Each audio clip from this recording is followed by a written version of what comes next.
Amit Shah video morphing వ్యవహారంలో తనతో పాటు పలువురికి ఢిల్లీ పోలీసులు నోటీసులు ఇవ్వడంపై సీఎం రేవంత్ రెడ్డి స్పందించారు. బీజేపీపై పోరాడే వారికి అమిత్ షా నోటీసులు పంపిస్తున్నారని విమర్శించారు. బీజేపీని ప్రశ్నించేందుకు తమకు నోటీసులు ఇచ్చారని చెప్పారు. మోడీ ఇప్పటి వరకు విపక్షాలపై సిబిఐ ఈడీని ప్రయోగించారని, ఎన్నికల్లో గెలిచేందుకు ఇప్పుడు ఢిల్లీ పోలీసులను ప్రయోగిస్తున్నారని వ్యాఖ్యానించారు. ఇక్కడ ఎవరు భయపడే వాళ్ళు లేరని సీఎం రేవంత్ తెలంగాణ, కర్ణాటకలో బీజేపీని ఓడించి తీరతామని ధీమా వ్యక్తం చేశారు. అమిత్ షా ఫేక్ వీడియోపై ముఖ్యమంత్రి రేవంత్ రెడ్డిని కోర్టుకి ఈడుస్తామని కేంద్ర మంత్రి బీజేపీ తెలంగాణ రాష్ట్ర అధ్యక్షుడు కిషన్ రెడ్డి అన్నారు. అమిత్ షా వీడియోను మార్ఫింగ్ చేసి కాంగ్రెస్ పార్టీ పోస్ట్ చేసిందన్నారు. రేవంత్ రెడ్డి వ్యాఖ్యలపై ఇప్పటికే పోలీస్ స్టేషన్లో ఫిర్యాదు చేశామన్నారు. ఆధారాలు లేకుండా ముఖ్యమంత్రి ఇలాంటి ఆరోపణలు చేయడం క్షమించరాని నేరమన్నారు. ఆయనపై కోర్టుకు వెళ్తామన్నారు. ఒక ముఖ్యమంత్రిగా ఉండి ఇంతలా దిగజారడం సరికాదన్నారు. ఆయన ఇంకా పార్టీ నాయకుడిగా భావిస్తున్నారు తప్ప సీఎంగా అనుకోవడం లేదన్నారు. రేవంత్ రెడ్డికి నైతికత ఉంటే చేసిన ఆరోపణలను వెనక్కి తీసుకొని బహిరంగ క్షమాపణలు చెప్పాలని డిమాండ్ చేశారు. సార్వత్రిక ఎన్నికల ప్రచారంలోనూ వివిధ కార్యక్రమాల్లో పాల్గొనేందుకు ఖమ్మం వెళ్లారు ఉప ముఖ్యమంత్రి భట్టి విక్రమార్క. ఖమ్మం జిల్లా కేంద్రంలోని deputy CM Bhatti Vikramarka Mallu camp కార్యాలయంలో భట్టి స్వాగతం పలికారు. రెవెన్యూ మంత్రి పొంగులేటి శ్రీనివాసరెడ్డి, ఎమ్మెల్యేలు మట్ట రాగమయ్య, కొనంనేని సాంబశివరావు, కాంగ్రెస్ నేతలు మువ్వ విజయబాబు. మల్కాజిగిరి ప్రజలు మనసులో ఉన్న మాటల్ని మాజీ మంత్రి మల్లారెడ్డి తనతో చెప్పారని ఈటల తెలిపారు. 2 లక్షలపై చిలుక ఓట్లతో తానే గెలవబోతున్నానంటూ అనేక మంది ఇప్పటికే చెప్పారన్నారు. మల్లారెడ్డి తన మనసులో మాటలు దాచుకోలేక బయటపడ్డారని వెల్లడించారు. అనేక స్కాములు చేసిన కాంగ్రెస్ పార్టీ దేశాన్ని గుల్ల చేసి ఇలాంటి పిచ్చి ప్రకటనలు, వార్తలు ప్రచారం చేస్తే తెలంగాణ ప్రజలు నమ్మరని విమర్శించారు. 2 లక్షల పైచిలకు ఓటుతో గెలవబోతున్నారు. మీ గెలుపును ఎవరు ఆపలేరు. మీకు అడ్వాన్స్ కంగ్రాచులేషన్స్. ఇట్లాంటి పరిస్థితులు ఉంటుందని కొట్టాడాల్సిందే. తర్వాత ఉత్కంఠ ఉంటుంది ఎన్నికలు. కానీ ఇంకా 15 రోజుల ముందే ఈ మల్కాజిగిరి పార్లమెంట్ ఉన్న ప్రజానికమంతా కూడా ఎదురొచ్చి నాకు కంగ్రాచులేషన్ చెప్తున్నారు. ఇంకా ప్రజాగర్భంలో ఏ ఆలోచన ఉందో మాకు అర్థం. దాన్ని పసిగట్టిన మల్లారెడ్డి గారు ప్రజలు ఈటలాదులు కానీ గెలిపిస్తాను, దాన్ని ఎవడు ఆపలేడు. ఇవాళ బ్రహ్మదేవుడు కూడా ఆపలేడు.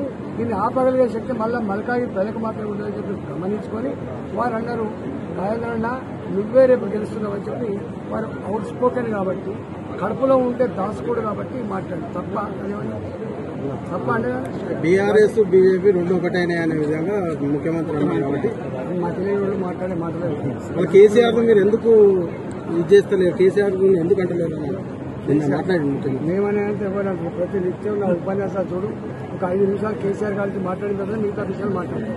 వాళ్ళు కూడా నేను మాట్లాడింది. ఒక రాష్ట్ర ముఖ్యమంత్రిగా పనిచేశారు. గతంలోనే హిందూగాళ్ళు బొందుగాళ్ళు అని చెప్పి మాట్లాడి ప్రజల ఆగ్రహానికి గురైంది ఇప్పటికే కేసీఆర్. మళ్ళీ ఇవాళ ఈ జై శ్రీరామ్ అంటే అక్షితలు పంపిస్తే కిలోర ప్యాకెట్లు ఇస్తే ఆకలి తీరుతా అని చెప్పి మాట్లాడారు. ప్రజల విశ్వాసాన్ని గౌరవించండి. రాష్ట్ర మాజీ గవర్నర్ తమిళిసై సౌందర్య రజన్ బీజేపీ రాష్ట్ర కార్యాలయానికి వచ్చారు. గవర్నర్ పదవికి రాజీనామా చేసి ఇటీవల జరిగిన లోక్సభ ఎన్నికల్లో తమిళనాడు రాష్ట్రంలో చెన్నై సౌత్ నుంచి బీజేపీ తరపున ఆమె పోటీ చేశారు. తమిళనాడులో పోలింగ్ ముగియడంతో తెలంగాణలో 10 రోజుల పాటు ప్రచారం నిర్వహించేందుకు వచ్చారు. గవర్నర్ పదవికి రాజీనామా చేసిన తర్వాత తొలిసారి రాష్ట్రానికి వచ్చిన తమిళిసైకి పార్టీ శ్రేణులు ఘన స్వాగతం పలికాయి. ఎన్నికల ప్రచారంతో తెలంగాణ ప్రజలను మరోసారి కలిసే అవకాశం వచ్చినందుకు చాలా సంతోషంగా ఉందని తమిళిసై అన్నారు. ఎన్నికల ప్రచారంలో భాగంగా వీలైనన్ని ఎక్కువ స్థానాల్లో ప్రచారం చేస్తానని, సౌత్ చెన్నైలో హోరాహోరీ పోటీ నెలకొన్నప్పటికీ తాను విజయం సాధిస్తున్నానన్నారు. రిజర్వేషన్ అంశం తీసివేసే ప్రసక్తి లేదని, దీనిపై కేంద్రం స్పష్టత ఇచ్చిందన్నారు. గాంధీ భవన్లో కుర్మ ఆత్మీయ సమ్మేళనంలో కాంగ్రెస్ పార్టీ సీనియర్ నేత అద్దంకి దయాకర్ పాల్గొన్నారు. బీసీ జనగణ జరగాలని రాహుల్ గాంధీ చూస్తున్నారని చెప్పారు. కాంగ్రెస్ దేశంలో అధికారంలోకి రాగానే మనకు మంచి రోజులు వస్తాయని తెలిపారు. పార్లమెంటు ఎన్నికల్లో అన్ని బీసీ కులాలు కాంగ్రెస్ కు మద్దతుగా నిలవాలని పేర్కొన్నారు. బీసీల పట్ల ఒక నిక్కార్సైన నాయకునిగా తను వ్యవహరిస్తున్న తీరు చూసి నేను ఈ కుర్మ సభ సాక్షిగా మా ఐదన్నకు వాదా ఇస్తున్నా. రేపటి రోజున రాహుల్ గాంధీ గారు బీసీ జనగణన జరగాలని ఒక నిర్ణయం తీసుకున్నాడు. ఏ శక్తి కూడా బీసీ జనగణన ఆపలేదు. రేపటి రోజున ఓబీసీలకు చట్టసభలో రిజర్వేషన్లు తీసుకురావాలని మనమందరం పోరాడాల్సిన అవసరం ఉన్నది. దానికి కాంగ్రెస్ పార్టీగా మనం అధికారంలోకి వస్తే మనమే చట్టసభలో రిజర్వేషన్లు ఇచ్చుకుందాం. కానీ ఈ రోజు కుర్మల అస్తిత్వాన్ని కాపాడడానికి భవిష్యత్తులో ఈ ఎన్నికల తర్వాత మీరు ఒక కార్యాచరణ తీసుకోండి. ఈ రాష్ట్రంలోనే కాదు, మన సోదర రాష్ట్రమైన ఆంధ్రప్రదేశ్ లో కూడా కుర్మల జాతీయ అస్తిత్వం కొరకు పోరాటాలు జరుగుతున్న క్రమంలో నేను దీని పూర్వాంకంలో కాంగ్రెస్ పార్టీలోకి రాకంటే ముందు నేను మాలమానాడు అధ్యక్షునిగా ఉన్నా. ఇప్పుడు జాతీయ మాలమానాడు అధ్యక్షునిగా ఉన్న నా నేపథ్యం అంతా కుల సంఘాల యొక్క పునాది ఉన్నది. కాబట్టి రేపటి రోజున మీ వల్ల అంతో ఎంతో బలిష్టంగా ఉన్నా. అర్థమవుతుంది కదా ఎందుకు ఉన్నాను, కురుమల వల్ల ఎందుకున్నాం మేమంటే అర్థమవుతుంది కదా మీకు. మీకు మేము సేవ చేయాల్సిన అవసరం ఉంది భవిష్యత్తులో. బాబాసాహెబ్ అంబేద్కర్ యొక్క వారసులు అని చెప్పుకునే మేము పూలేకు ముందు నమస్కరించిన తర్వాతనే అంబేద్కర్ గారిని గుర్తు చేసుకోవాలి. రాబో పార్లమెంటు ఎన్నికల్లో బీఆర్ఎస్ పార్టీ తరపున బరిలో ఉన్న అభ్యర్థులు గెలుపు కోసం ప్రచారం నిర్వహిస్తున్నామని సేవలాల్ సేన ప్రకటించింది. సోమాజిగూడ ప్రెస్ క్లబ్ లో ఏర్పాటు చేసిన విలేకరుల సమావేశంలో సేన అధ్యక్షులు రాంబాబు నాయక్ మాట్లాడారు. గతంలో ఎన్నడూ లేని విధంగా తెలంగాణ రాష్ట్ర ఏర్పాటు అనంతరం బంజారాలను గుర్తించి సమస్యల పరిష్కారంపై ప్రత్యేక దృష్టి పెట్టారని అన్నారు. ఇందులో భాగంగానే 500 జనాభా కలిగిన దండాలను గ్రామ పంచాయతీగా గుర్తించారన్నారు. రాష్ట్ర రాజధానిలో బంజారా భవన్ నిర్మాణం గత ప్రభుత్వంలో తమ జనాభాకు అనుకూలంగా ఎమ్మెల్సీ మంత్రి పదవులు కేటాయించి సరైన న్యాయం చేశారని అన్నారు. ఈ నేపథ్యంలోని మాజీ ముఖ్యమంత్రి కేసీఆర్ నేతృత్వంలోని బీఆర్ఎస్ పార్టీ అభ్యర్థులకు బేషరతుగా సంపూర్ణ మద్దతు ప్రకటిస్తున్నట్లు సేవలాల్ సేన తరపున ప్రతి పార్లమెంటు సెగ్మెంట్ పరిధిలో విస్తృత ప్రచారం నిర్వహిస్తున్నామని తెలిపారు. ఆధ్యాత్మికంగా మరి మాకు ఉన్నబడినటువంటి మహారాజు సేవలాల్ మహారాజుని ఫిబ్రవరి 15వ తారీఖున మరి మేము జయంతిని సెలవు దినం ప్రకటించాలని చెప్పేసి మరి అప్పుడు కోరినాం. అయినప్పటికీ అది కాకుండా మరి ప్రభుత్వము గుర్తించింది. ప్రభుత్వము మరి పైసలతోటే సేవలాల్ మహారాజ్ జయంతిని చేయడం జరిగింది.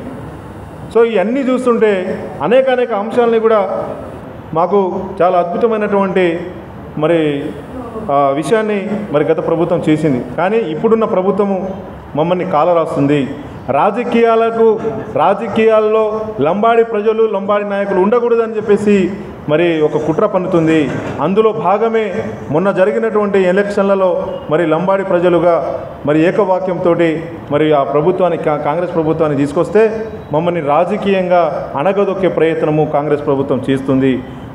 చేస్తుందనే ఒక అంశాన్ని కూడా దాన్ని మరి ముందుకు తీసుకొచ్చి దాన్ని ఏదైతే మాకు 2 దఫాలుగా మంత్రి పదవి ఇచ్చిరు మరి ఈ ప్రభుత్వం మాకు మరి మంత్రి పదవి ఇవ్వకపోవడము చాలా బాధాకరమైనటువంటి విషయం. అలాగనే 37 కార్పొరేషన్లు ఇస్తే అందులో కేవలము ఒక్కొక్క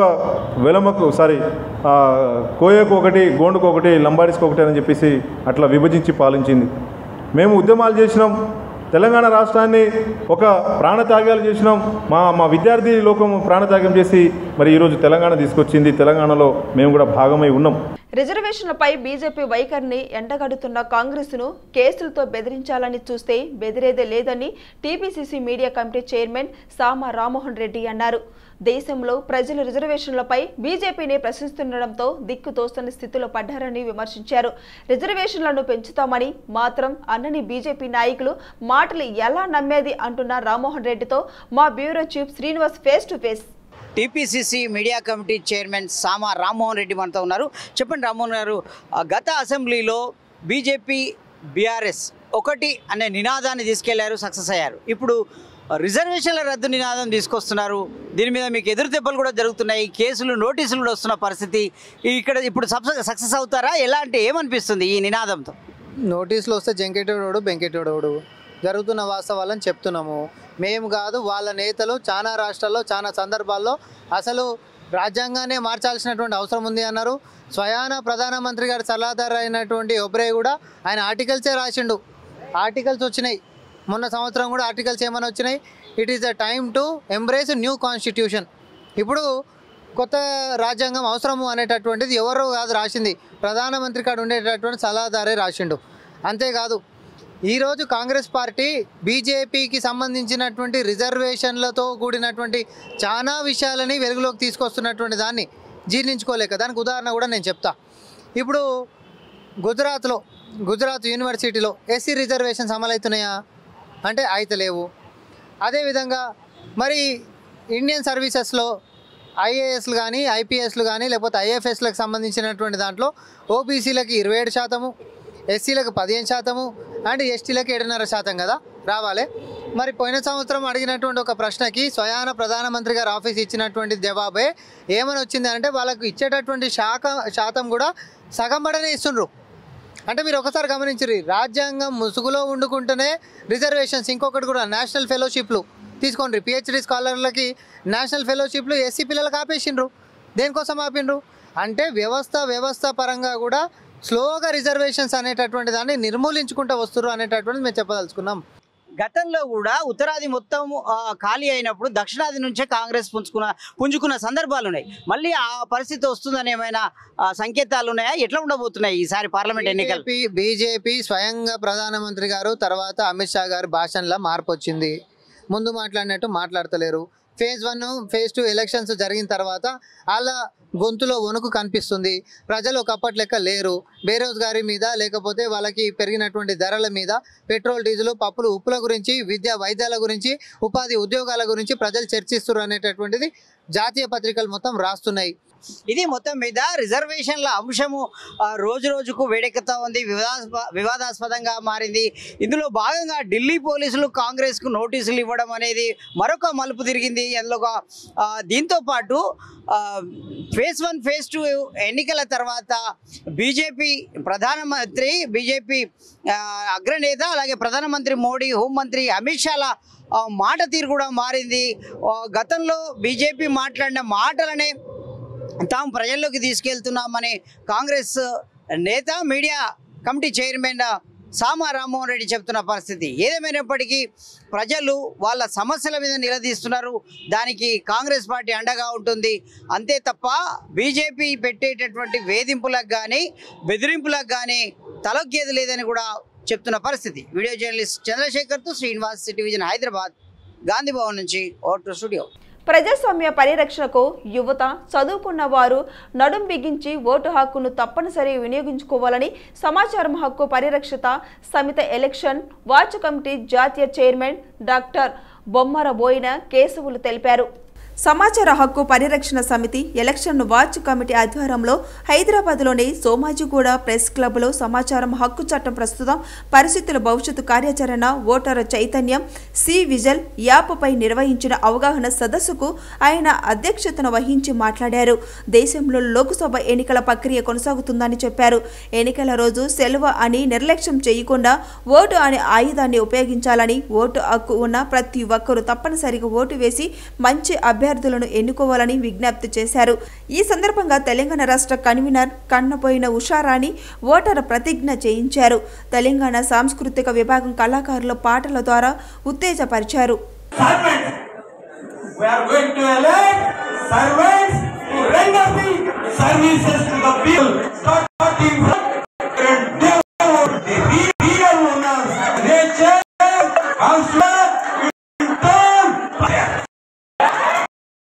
రాష్ట్రంలో ఎన్నికలు సాజుగా జరిగే విధంగా చూడాలని ఎన్నికల కమిషనర్ను కోరింది టీపీసీసీ ఎలక్షన్ కమిటీ. ఎలక్షన్ కమిషన్కు కలిశారు మాజీ ఎమ్మెల్సీ కపిలవయ్య, దిలీప్ కుమార్, మాజీ మంత్రి పుష్పలీల, టీపీసీసీ స్పోకసన్ పర్సన్ కత్తి వెంకటస్వామి, కాంగ్రెస్ సంయుక్త ప్రసార కార్యదర్శి దివ్యవాణి, టీపీసీసీ జనరల్ సెక్రటరీ వినోద్.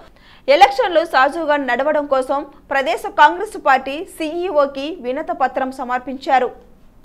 గతంలో కన్నా ప్రస్తుత ఎన్నికల వాతావరణం వేడెక్కింది. ప్రధానంగా ఓల్డ్ సిటీలో ఉద్రిక్త వాతావరణం ఉంటుంది కాబట్టి అదనపు బలగాలు మోహరించాలని వారు కోరారు. హైదరాబాద్ సెక్యులర్ భావజాల ప్రాంతం కానీ ఈసారి మతం పేరిట ఉద్వేగపూరిత ప్రసంగాలతో రెచ్చగొట్టే ప్రయత్నాలు జరుగుతున్నాయని ఆరోపించారు. దేవుడి పేరుతో ప్రసంగించి తమ ఘర్షణలు స్పష్టించే ప్రయత్నం మోడీ చేస్తున్నారని తెలిపారు. సమస్యాత్మక ప్రాంతాలు 100 వరకు గుర్తించాం, త్వరలోనే ఎలక్షన్ కమిషన్కు ఇస్తామన్నారు. సమస్యాత్మక ప్రాంతాలు జాబితాను వెంటనే అందించాలని కోరారు సీఈఓ. వేసవిలో ప్రజల దాహరెత్తిని తీర్చేందుకు చలివేంద్రం ఏర్పాటు చేసినట్లు సోషల్ వర్కర్ పున్రెడ్డి కృష్ణారెడ్డి అన్నారు. ముసరంబాగు లక్ష్మీనగర్ బతుకమ్మ చౌరస్తాలో ఏర్పాటు చేసిన చలివేంద్రాన్ని ఆయన ప్రారంభించారు. ఎండలు విపరీతంగా ఉన్న కారణంగా వేసవి కాలం పూర్తయ్యే వరకు చలివేంద్రంతో ప్రతిరోజు స్వేచ్ఛమైన తాగునీటిని అందించనున్నట్లు తెలిపారు. నేను జ్యుడిషియల్ కోర్టులో ఉద్యోగం చేసి రిటైర్డ్ అయ్యాను. నాకు ఈ ఎండకు కొంతమందిని చూస్తే చాలా బాధ అనిపించింది. నీళ్లు లేక ఇబ్బంది పడుతుంటే తాగడానికి నీళ్లు లేక. అదేవిధంగా నాకు ఒక ఆలోచన వచ్చి ఒక 5-6 ఇయర్స్ నుంచి ఈ యొక్క నీటి చలివేంద్రం పెట్టి అందరికీ వాటర్ దాపిస్తాను. మార్నింగ్ 10:30 to 6-6:30 వరకల్లా మొత్తం water, cool water, fresh water నేను సప్లై చేసి ప్రతి ఒక్కరికి నేను మంచిళ్ళు తాగిపిస్తానని చెప్పి మనం చేసుకుంటాం. ఈ ఆలోచన సరే ఏదో ఒక మంచి కార్యక్రమం చేయాలని కుతూహలంతో నాకు ఈ ఆలోచన వచ్చింది. దాని ప్రకారం నేను నీటి చలివేంద్రం పెట్టి అందరికీ దాహం తీస్తుందని చెప్పి మనం వేసుకుంటాం. కేంద్ర బీజేపీ ప్రభుత్వం వల్ల దేశ ప్రజాస్వామ్యానికి మొప్పు వాటిల్లుతుందని తెలంగాణ రాష్ట్ర అడ్వకేటు జేఏసీ ఆరోపించింది. అందువల్ల వచ్చే లోక్సభ ఎన్నికల్లో కాంగ్రెస్ పార్టీకి సంపూర్ణంగా మద్దతు ఇస్తున్నామని జేఏసీ ప్రకటించింది. రాష్ట్రంలోనే 17 లోక్సభ నియోజకవర్గాల్లో న్యాయవాదులు ప్రచారంలో పాల్గొంటున్నారని, ఒక్కొక్క నియోజకవర్గంలో వందలాది మంది అడ్వకేట్లు పాల్గొంటారని జేఏసీ కన్వీనర్ బత్తుల కృష్ణ తెలిపారు. కేంద్రంలోని బీజేపీ పాలనలో ప్రజలకు ఒరిగింది ఏమీ లేదన్నారు. నిత్యావసర వస్తువుల ధరలను పెంచడం, వంట గ్యాసు, పెట్రోల్, డీజిల్ ధరలను విపరీతంగా పెంచి ప్రజలను దోచుకున్నారని, పేద ప్రజలకు సామాజిక న్యాయం అందించలేదని వారు మోడీని విమర్శించారు. ఈ సందర్భంగా న్యాయవాదులు అందరూ కాంగ్రెస్ పార్టీకి మద్దతు ప్రకటించి బీజేపీని చిత్తుగా ఓడించాలని వారు పిలుపునిచ్చారు. ప్రధానమంత్రి గారు, మన గౌరవనీయ ప్రధానమంత్రి, 14వ ప్రధానమంత్రి, గతంలో ఏ ప్రధానమంత్రి చేయనటువంటి ధైర్యం, సాహసం చేసి 21వ తారీఖు ఏప్రిల్ 2024 బన్స్వారా అనే ఊర్లో రాజస్థాన్ రాష్ట్రంలో ఒక స్టేట్మెంట్ ఇచ్చేది. ఒక కులాన్ని, ఒక మతాన్ని, ఒక ప్రాంతాన్ని, ఒక భాష మీద దాడి చేసినట్టు మాట్లాడిండు. ఇది మేము తీవ్రంగా ఖండిస్తున్నాము. ఎందుకంటే మిత్రులారా, 77 సంవత్సరాలు స్వాతంత్రం సిద్ధించి 72 సంవత్సరాలు రాజ్యాంగం ఏర్పడి, మన రాజ్యాంగం అనేది ప్రజాస్వామ్యము, గణతంత్రము, లౌకికవాదం మీద ఉంది. ఈ రాజ్యాంగంలో ఖచ్చితంగా ఉంది అన్ని మతాలు, అన్ని ప్రాంతాలు, అన్ని భాషలు అన్ని కూడా సమానమే. ఏ ఒక్క మతాన్ని కూడా ఎవరు దూషించకూడదు అనేది. ఒకవేళ ఆ విధంగా దూషించిన వాళ్ళ మీద చట్టపరమైన చర్యలు తీసుకోవాలనేది కూడా ఉన్నది. కాబట్టి ఆ ఉద్దేశంతోనే నిన్న డీజీపీ గారిని కలిశాము. ఈ రోజు రాష్ట్ర ఎన్నికల కమిషన్ గారిని కూడా కలిశాము. వాళ్ళకు ఒక కంప్లైంట్ ఇచ్చాము. తక్షణమే ఈ కంప్లైంట్ మీద వాళ్ళు యాక్షన్ తీసుకోవాలని కోరాము. ఈ కంప్లైంట్ మీద యాక్షన్ అంటే ఐపీసీ సెక్షన్ లో 153A, 295, 295A ఈ కేసు ద్వారా ఎవరైతే డైరెక్ట్ గా గానీ, ఇండైరెక్ట్ గా గానీ, మాధ్యమాల ద్వారా, ప్రసార మాధ్యమాల ద్వారా గానీ ఎవరన్నా అనుచిత వ్యాఖ్యలు భారతదేశంలో ఉన్నటువంటి రాజ్యాంగానికి విరుద్ధంగా చేసినట్లయితే వాళ్ళ మీద ఖచ్చితంగా యాక్షన్ తీసుకోవాలి. వితౌట్ గివింగ్ ఎనీ వారెంట్ వీళ్ళు పోలీసు గానీ, ఇన్వెస్టిగేషన్ ఏజెన్సీ గానీ ఖచ్చితంగా వాళ్ళ మీద చర్యలు తీసుకోవాలి. వీధి కుక్కల దాడిలో 4 ఏళ్ల బాలుడు తీవ్రంగా గాయపడిన సంఘటన ముసిరంబాగులోని లక్ష్మీనగర్ కాలనీలో జరిగింది. ఏపీలోని అనంతపురం జిల్లా కదిరి మండలం వీరపల్లిపేట గ్రామానికి చెందిన సాయి కుమార్, అలేఖ్య దంపతులకు 2 కుమారులు. ఉపాధి కోసం నగరానికి వచ్చి ముసిరంబాగులోని లక్ష్మీనగర్ కాలనీలో గల శ్రీనది నిలయంలో వాచ్మెన్గా పనిచేస్తున్నారు. కుమారుడు ఉజ్వల్ కుమార్ ఆడుకుంటూ ఉండగా బాలుడిపై 5 వీధి కుక్కలు దాడి చేశాయి.